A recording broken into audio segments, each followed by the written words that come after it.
Assalamualaikum warahmatullahi wabarakatuh. Alhamdulillah wa syukurillah ala nikmatillah la khawla wa la quwata illa billah.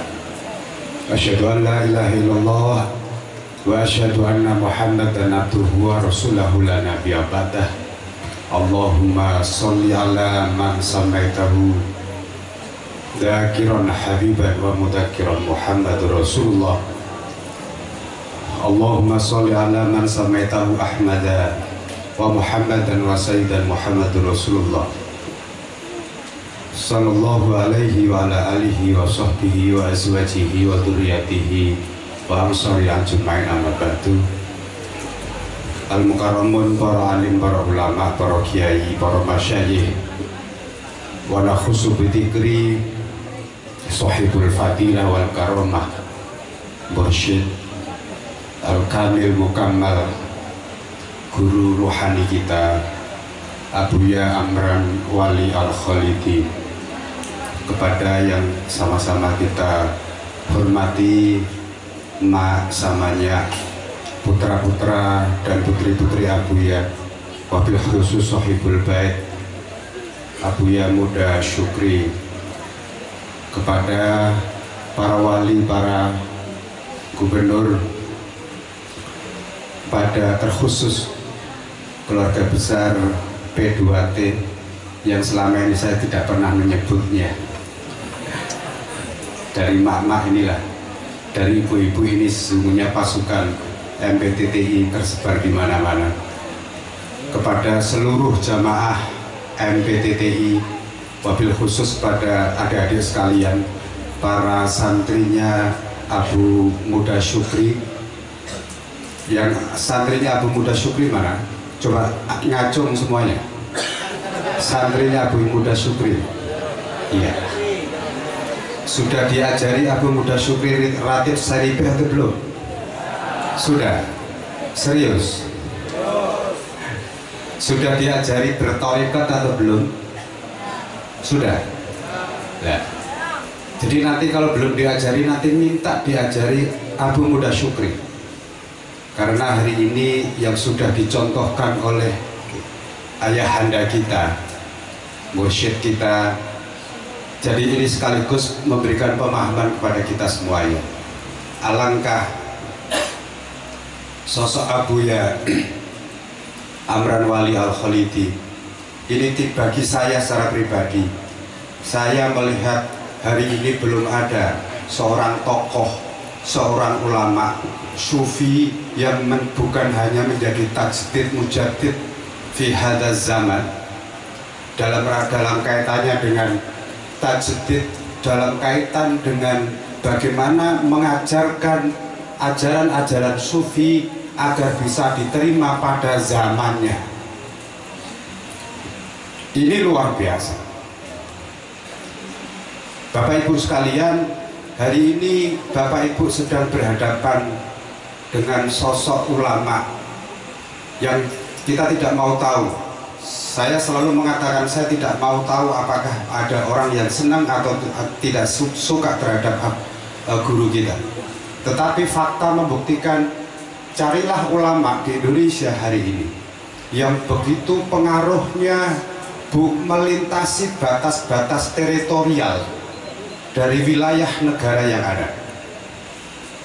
Kita belum menemukan satu ulama, lebih-lebih ulama sufi di Nusantara ini, di zaman modern ini, di zaman yang serba dekadensi moral seperti ini, yang punya jaringan santri melebihi apa yang sudah diijtihadkan oleh Abuya Amran Wali Al-Khalidi.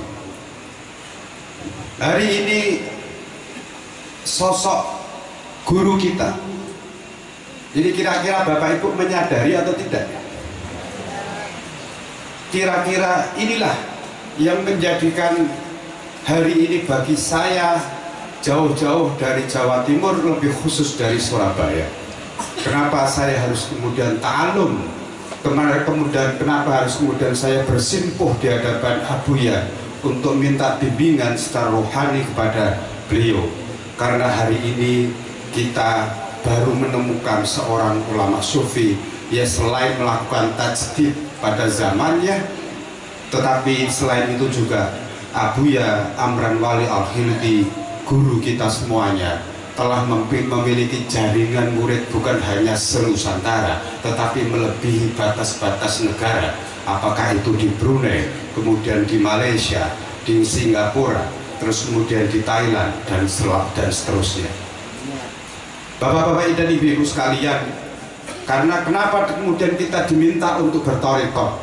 Allah Subhanahu wa Ta'ala, lebih khusus melalui hadis yang disampaikan oleh Rasulullah SAW, memang kenyataannya orang kalau kemudian mau berislam secara baik dan benar, itu harus ada tingkatan atau makomat. Karena itu di dalam hadis Nabi yang terjadi dialog antara Nabi Muhammad dengan Malaikat Jibril. Malaikat Jibril yang waktu itu menjelma menjadi seseorang akhirnya bertanya kepada Nabi Muhammad, ma huwal Islam, ma huwal iman, ma huwal ihsan. Disitulah kemudian mau tidak mau kita semuanya Bapak Ibu sekalian, tidak akan pernah sempurna keimanan kita, tidak akan pernah sempurna keislaman kita kalau kita hanya seperti tadi yang disampaikan oleh Abi tadi. Tidak akan pernah sempurna iman kita kalau kemudian kita tidak melewati fase-fase atau makomat-makomat atau station-station tadi. Station yang ada adalah 3, apa yang disebut sebagai Islam, iman, ihsan. Dan Abuya selalu menempatkan iman itu sebagai yang pertama dulu. Iman, ihsan, baru Islam. Kenapa kok iman dulu? Radina billahi robba wa bil islami dina. Sesungguhnya adalah carilah Tuhanmu dulu, baru kemudian kita ini berislam. Yang diajarkan Abuya sesungguhnya itu, carilah Tuhanmu dulu, baru ihsan. Setelah itu turun kembali untuk menanggung beban penderitaan umat manusia. Inilah yang disebut Islam. Ya, ini yang seringkali disalahpahami seorang seperti Abuya tadi. Orang tidak, kita hari ini mungkin yang hadir seluruhnya di antara kita ini belum ada satupun yang mencapai makom iman saja. Mohon maaf. Karena untuk bisa mencapai makom iman, ya coba kita ukur sendiri-sendiri. Rukun iman ada berapa? Ada 6. Coba kita sebut. Iman yang pertama adalah iman kepada Allah. Bapak Ibu, saya mau tanya, kira-kira kita sudah beriman pada Allah atau belum? Jangan bertanya kita sudah beriman kepada Allah, wong kita belum pernah bertemu dan berjumpa dengan Allah. Yang kedua adalah jangan iman kepada para malaikat. Apakah kita bisa beriman? Kita belum pernah ketemu dengan malaikat. Yang ketiga, iman kepada kitab. Kitabnya ada berapa yang wajib kita imani? Ada 4. Taurat, Zabur, Injil, Al-Quran. Coba, kira-kira kita sudah bisa beriman atau belum? Iman secara lisan kita, tetapi kita tidak bisa menerima keberadaan terhadap Zabur, Taurat, Injil. Yang kita imani adalah hanya Al-Quran. Al-Quran pun ketika kita sudah memecahkan satu persatu ayat-ayat dalam Al-Quran, ternyata kita tidak bisa menjalankan satu ayat pun, itu belum bisa. Alhamdulillahirabbil alamin. Apa makna alhamdulillahirabbil alamin? Tadi malam yang saya sampaikan, utlu ma uhiya ilaika minal kitab wa aqimis shalah innas sholata tanha 'anil fahsya'i wal munkar. Hakikat sholat saja loh, innas sholata tanha 'anil fahsya'i wal munkar. Sesungguhnya di dalam kata-kata itu ada taukid di nahwu itu, sesungguh bagi orang-orang yang benar-benar menjalankan sholat, maka orang itu bisa terjaga dari perbuatan keji dan mungkar. Sementara kita tiap hari masih rasan-rasan, masih iri, masih dengki, masih hubud dunia dan lain sebagainya. Ya. Yang keempat adalah iman kepada para nabi dan rasul. Coba ketika kita ditanya tentang iman pada para nabi dan rasul, kita gampang jawabnya. Apakah kita bisa beriman pada Nabi Adam? Ya, oke. Nabi Ibrahim? Ya. Nabi Hud, Nabi Soleh, Nabi Nuh? Oke. Tetapi ketika kita sudah sampai pada apakah kita beriman kepada Nabi Isa, Nabi Musa yang punya kitab Taurat, yang punya kitab Injil? Nyatanya hari ini kita tidak bisa beriman kepada beliau. Padahal hukum untuk yakin terhadap Nabi Musa, Nabi Isa hukumnya wajib. Belum lagi qadha dan qadar dan seterusnya. Bapak Ibu sekalian, inilah yang kita maksud. Kita butuh bimbingan untuk bisa sampai ke makam iman saja, kita butuh bimbingan. Tanpa guru, lebih-lebih guru kamal mukamil, kita tidak akan pernah bisa. Lebih-lebih kita masuk ke makom ihsan. Siapa kita? Oh, kita saja orang yang cengeng sekali. Tadi malam saya juga sudah menyampaikan, ada salah satu ulama hari ini yang begitu kamal mukamil. Dari sisi syariat saja kita lihat, seorang seperti Abuya, berapa banyak istiqomahnya dalam 24 jam tanpa pernah berhenti. Coba lihat istiqomahnya Abuya 24 jam. Ngaji jam segini, ngaji di sini, jam segitu ngaji di situ, ya kan, tiap hari. Mujahadah, riyadhah, tawajuhan, memimpin semuanya. Sore saja masih bisa ngendani bahasa Indonesianya apa? Menjenguk anak-anak, apa itu, putu-putu, itu pun juga istiqomah. Coba kita kembalikan pada kita semuanya. Apakah kita punya istiqomah satu saja? Nah, inilah ciri-ciri yang selalu saya sampaikan kepada Bapak Ibu. Karena itu saya datang jauh-jauh dari Surabaya, ingin ngalap berkah kepada beliau. Karena saya tahu ciri-ciri yang ada secara syariah, secara haliyah yang ada dalam diri Abuya. Inilah seorang ulama yang hari ini tidak ada duanya di Indonesia.